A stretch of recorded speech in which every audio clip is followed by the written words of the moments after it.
Why is it that Martin Luther King led the civil rights movement? He wasn't the only man who suffered in a pre-civil rights America, and he certainly wasn't the only great orator of the day. Why him? As it turns out, there's a pattern. As it turns out, all the great and inspiring leaders and organizations in the world, whether it's Apple or Martin Luther King or the Wright brothers, they all think, act, and communicate the exact same way, and it's the complete opposite to everyone else. All I did was codify it. And it's probably the world's simplest idea. I call it the golden circle.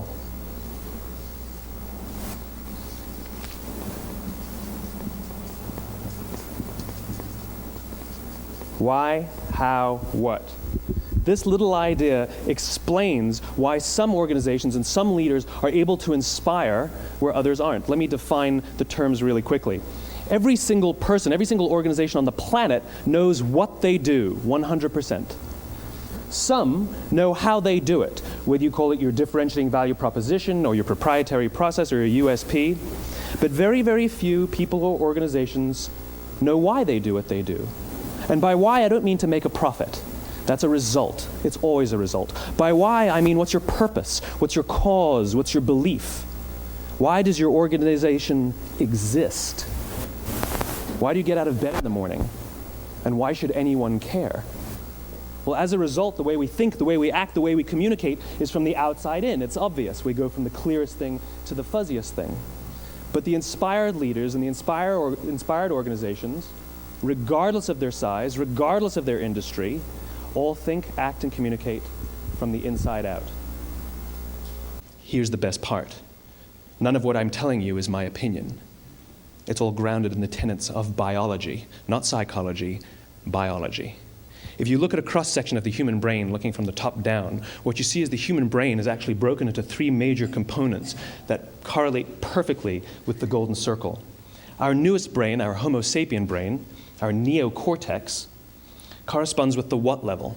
The neocortex is responsible for all of our rational and analytical thought and language.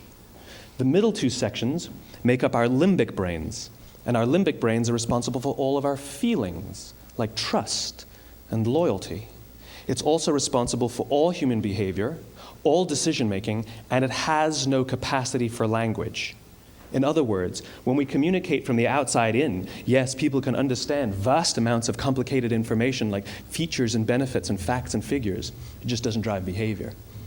When we communicate from the inside out, we're talking directly to the part of the brain that controls behavior, and then we allow people to rationalize it with the tangible things we say and do. This is where gut decisions come from. You know, sometimes you can give somebody all the facts and your figures, and they say, I know what all the facts and details say, but it just doesn't feel right. Why would we use that verb? It doesn't feel right. Because the part of the brain that controls decision-making doesn't control language. And the best we can muster up is, I don't know, it just doesn't feel right. Or sometimes you say you're leading with your heart or you're leading with your soul. Well, I hate to break it to you, those aren't other body parts controlling your behavior. It's all happening here in your limbic brain, the part of the brain that controls decision-making and not language. But if you don't know why you do what you do, and people respond to why you do what you do, then how will you ever get people to vote for you or buy something from you, or more importantly, be loyal and want to be a part of what it is that you do? What you do simply serves as the proof of what you believe. In the summer of 1963, 250,000 people showed up on the Mall in Washington to hear Dr. King speak. They sent out no invitations, and there was no website to check the date. How do you do that? Well, Dr. King wasn't the only man in America who was a great orator. He wasn't the only man in America who suffered in a pre-civil rights America. In fact, some of his ideas were bad. But he had a gift. He didn't go around telling people what needed to change in America. He went around and told people what he believed. I believe, I believe, I believe, he told people. And people who believed what he believed took his cause and they made it their own, and they told people. And some of those people created structures to get the word out to even more people. And lo and behold, 250,000 people showed up on the right day, on the right time to hear him speak. How many of them showed up for him? 0. They showed up for themselves.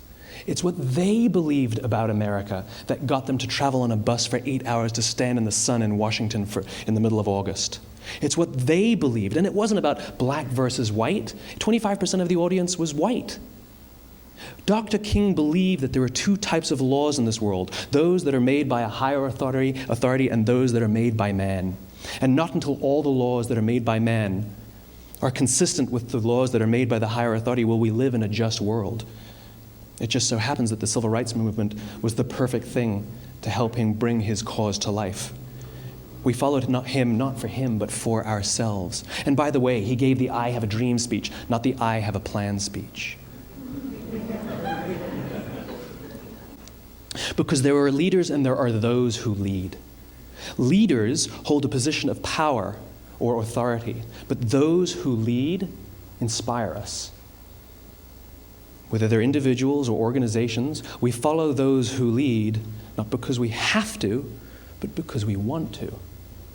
We follow those who lead not for them, but for ourselves. And it's those who start with why that have the ability to inspire those around them or find others who inspire them. Thank you very much.